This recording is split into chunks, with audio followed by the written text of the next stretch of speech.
हमारे प्रभु यीशु मसीह में मेरे प्रिय भाई और बहनों, आप सभी का आज फिर इस सुबह की दिव्य कृपा की प्रार्थना में मैं हार्दिक स्वागत करता हूँ।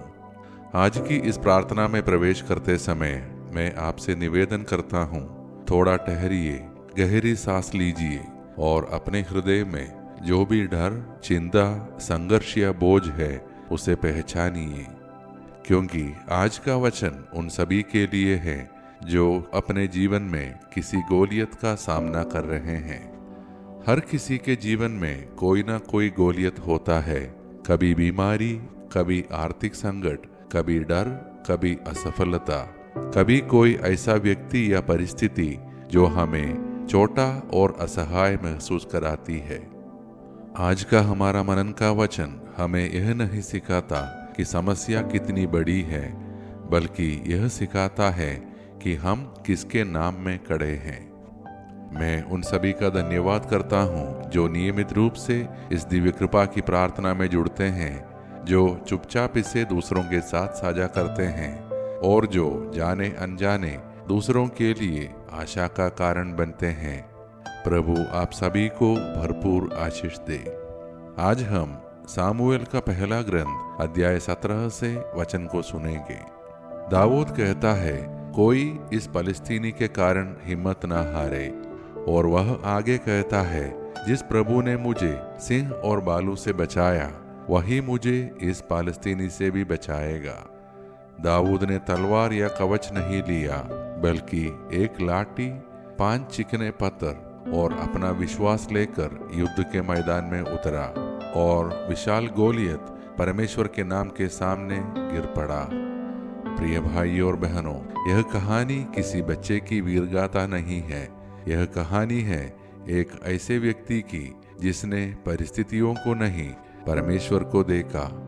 दाऊद ना तो सबसे बलवान था, ना सबसे अनुभवी, ना सबसे सुसज्जित। यहाँ तक कि राजा शाऊल भी उस पर विश्वास नहीं करता था। तू छोटा है, यह वाक्य कितनी बार हमारे जीवन में किसी ने हमसे कहा है, पर दाऊद का उत्तर बहुत गहरा है। वह अपने अनुभव नहीं गिनाता, वह अपने प्रभु को याद करता है। जिस प्रभु ने मुझे पहले बचाया, वही आज भी मुझे बचाएगा। विश्वास का यही रहस्य है। यह भविष्य को नहीं, परमेश्वर के स्वभाव को देखता है। दाऊद ने शाऊल का कवच उतार दिया, क्योंकि वह जानता था किसी और की सुरक्षा उसके लिए काम नहीं करेगी। यह हमें सिखाता है कि हम दूसरों के तरीकों से नहीं, अपने विश्वास से लड़े।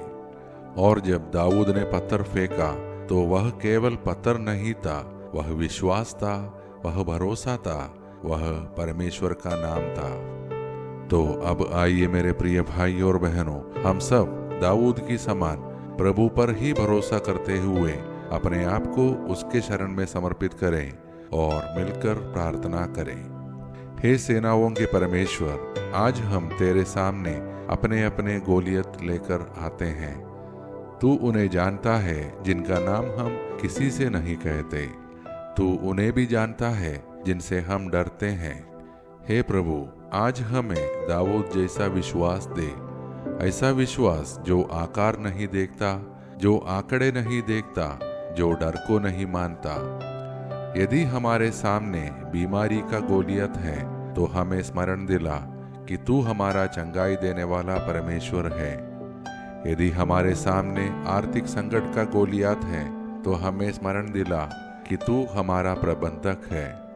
यदि हमारे सामने डर, अपराध बोध या असफलता का गोलियत है तो हमें यह विश्वास दे कि तेरी कृपा हमारी कमजोरी से बड़ी है। हे प्रभु, हम अपने परिवारों को तेरे हाथों में सौंपते हैं। जहाँ कलह है वहाँ शांति दे, जहाँ भय है वहाँ विश्वास दे। हम अपने बच्चों और युवाओं के लिए प्रार्थना करते हैं। उन्हें यह सिखा कि वे अपनी तुलना दूसरों से नहीं, तेरे बुलावे से करें। हम उन लोगों के लिए प्रार्थना करते हैं जो जीवन के युद्ध में थक चुके हैं। हे प्रभु, उनके हाथों में फिर से विश्वास की लाठी दे। हम बीमारों, मानसिक बोझ से दबे लोगों और निराश हृदयों के लिए प्रार्थना करते हैं। उनके सामने खड़े गोलियत को अपने नाम से गिरा दे। हम अपने देश और संसार के नेताओं के लिए प्रार्थना करते हैं। उन्हें अहंकार नहीं, विनम्रता दे, शक्ति नहीं, धर्म का मार्ग दे।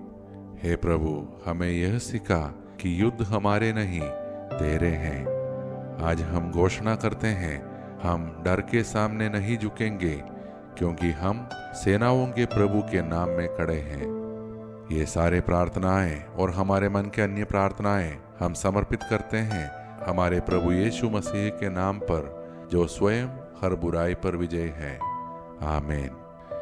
मेरे प्रिय भाइयों और बहनों, यदि आज की यह प्रार्थना आपको यह याद दिलाए कि आपका गोलियत आपके परमेश्वर से बड़ा नहीं है, तो कृपया इस प्रार्थना को अपने परिवार व मित्रों के साथ शेयर करें, ताकि वे भी इस सत्य को सुन सके और जान सके।